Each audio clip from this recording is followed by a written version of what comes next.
Back ప్రతిపక్ష నేత YS Jagan దాడి వ్యవహారం ఏపీ రాజకీయాల్లో హీట్ పెంచుతోంది. కేసును రాష్ట్ర ప్రభుత్వం విచారిస్తుంటే మధ్యలో కేంద్రం జోక్యం ఏంటంటూ ప్రశ్నించారు ఏపీ సీఎం చంద్రబాబు. ఎన్ఐఏ దర్యాప్తు చేస్తే రాష్ట్ర ప్రభుత్వానికి వచ్చిన ఇబ్బంది ఏంటంటూ బీజేపీ, వైసీపీ నేతలు విమర్శిస్తున్నారు. ఎయిర్పోర్ట్ లో వాళ్ళ సెక్యూరిటీ ఉంటుంది, బయట మన సెక్యూరిటీ ఉంటుంది. జరిగిన airport law and order is our issue. It is state government concern, not central government. అది were very clear on that. అంటే ఇంకా లా అండ్ ఆర్డర్ తీసుకోండి, రాష్ట్రాన్ని తీసుకోండి. మీరు ఎందుకు రాష్ట్ర ప్రభుత్వాలు పంచాయతీలు పెట్టండి, లేకుంటే కేంద్రం పంచాయతీలు పెట్టండి. మీరు సరిపోతుంది, ఇంకేం అవసరం లేదు. ఇది రాష్ట్ర ప్రభుత్వం యొక్క రాష్ట్ర హక్కులకు సంబంధించిన విషయం. రాష్ట్ర హక్కులకు సంబంధించిన విషయం, నో కాంప్రమైజ్. కమ్ వాట్ మీ. మీరెవరు మీరు ఇంటర్ఫేర్ కావడానికి? మీకేం సంబంధం? మీ అధికారం ఏంటని అడుగుతున్నా, క్వశ్చన్ చేస్తున్నా. అధికారం లేకుండా మీ ఇష్ట ప్రకారం మాట్లాడతారా మీరు? రేపు వచ్చి మీ పోలీసులు వచ్చి పనిచేస్తారా ఈ రాష్ట్రంలో? రాష్ట్ర ప్రభుత్వానికి ఒక సావరిన్ పవర్స్ ఉన్నాయి, కేంద్ర ప్రభుత్వానికి సావరిన్ పవర్స్ ఉన్నాయి. రెండు ప్రభుత్వాలు కలిసి వారి యొక్క లిమిట్స్ క్రాస్ కాకుండా పనిచేయాల్సిన అవసరం ఉంది. ఒకటి లిమిట్స్ వరకు క్రాస్ అయితే కాన్ఫ్లిక్ట్ వస్తుంది. ఇది నా ఒక రాష్ట్రానికి సంబంధించిన విషయం కాదు, 29 రాష్ట్రాలకు సంబంధించిన విషయాలు ఇవన్నీ. Will have a debate, national debate చేస్తాం. ఎన్ఐఏ, హూ ఈజ్ ఎన్ఐఏ, ఎందుకు ఇంటర్ఫీర్ అవుతున్నాను అదే చెప్పేది. ఒక వ్యక్తి కనీసం పోలీస్ కంప్లైంట్ కూడా ఇవ్వని బాధ్యతారహితమైన వ్యక్తి. ఇదంటే responsible citizen. You are part and parcel of the state. ఈ రాష్ట్ర పౌరుడు నువ్వు. ఈ రాష్ట్ర పౌరుడైనప్పుడు నీకు అన్యాయం జరిగితే పోలీస్ కంప్లైంట్ ఇవ్వరా మీరు? నేను అడుగుతాను, మీ స్టేట్ కోసం నువ్వు ఇవ్వా? నువ్వు పాకిస్తాన్ వేయిస్తావా, లేకుంటే అమెరికా వేయిస్తావా కంప్లైంట్? ఇక్కడ ఇవ్వాలి కదా. ఈ రాష్ట్రంలో నేను కంప్లైంట్ ఇవ్వను అన్న వ్యక్తికి ఎన్ఐఏ ఎట్లేస్తారు మీరు? రేపు మీరు అడుగుతారు, నేను ఈ ప్రభుత్వం పైన, కేంద్ర ప్రభుత్వం పైన మాకు నమ్మకం లేదు, అమెరికాకు పోయి కంప్లైంట్ ఇస్తాను, ఒప్పుకుంటారా మీరు? ఇంటర్నేషనల్ కోర్టుకి ఇస్తారు, ఒప్పుకుంటారా? జగన్మోహన్ రెడ్డి గారి మీద జరిగిన హత్యా ప్రయత్నాన్ని, ఆ కేసుని పరిశోధించమని ఎన్ఐఏ టేకప్ చేసింది ఆ కేసుని. ఈయనకి ఎందుకు భయం వేస్తుందో అర్థం కావట్లేదు. మీరు వేసిన సిట్ తలుపులు మూసేసుకుని, తాళాలు వేసుకుని కనీసం పని కూడా చేయట్లేదు ఈ కేసును విచారించడంలో. ఇప్పటి వరకు కుట్రదారులు ఎవరో కూడా తేల్చలేకపోయారు.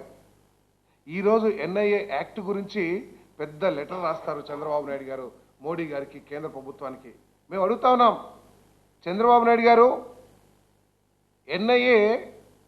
ఎన్ఐఏకి అప్పగించాలని చెప్పేసి ఎవరో నిర్ణయించింది కాదు.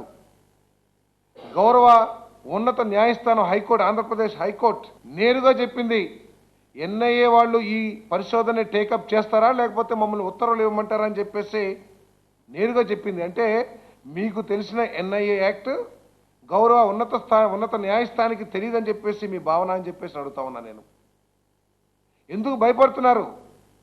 దీంట్లో ఏమి బయటపడుతుందని చెప్పేసి మీరు భయపడుతున్నారో సమాధానం చెప్పాలని చెప్పేసి మనం చేస్తా ఉన్నాను. ఇది ఎయిర్పోర్ట్ లో జరిగింది, కేంద్ర ప్రభుత్వ బాధ్యత కాదా, సిఐఎఫ్ బాధ్యత కాదా అని చెప్పిన ముఖ్యమంత్రి మరెందుకు ఇప్పుడు ఎన్ఐఏ విచారణని చేపడితే ఎందుకు చెమటలు పడుతున్నాయి?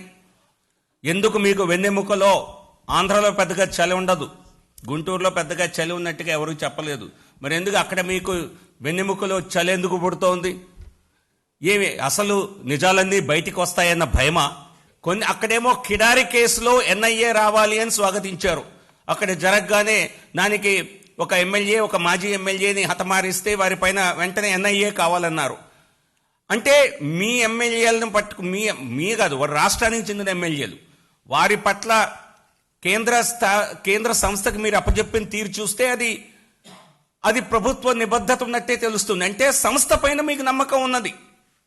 ఎన్ఐఏ సంస్థ పైన మీకు పూర్తి స్థాయి నమ్మకం, నిబద్ధత ఉన్నది.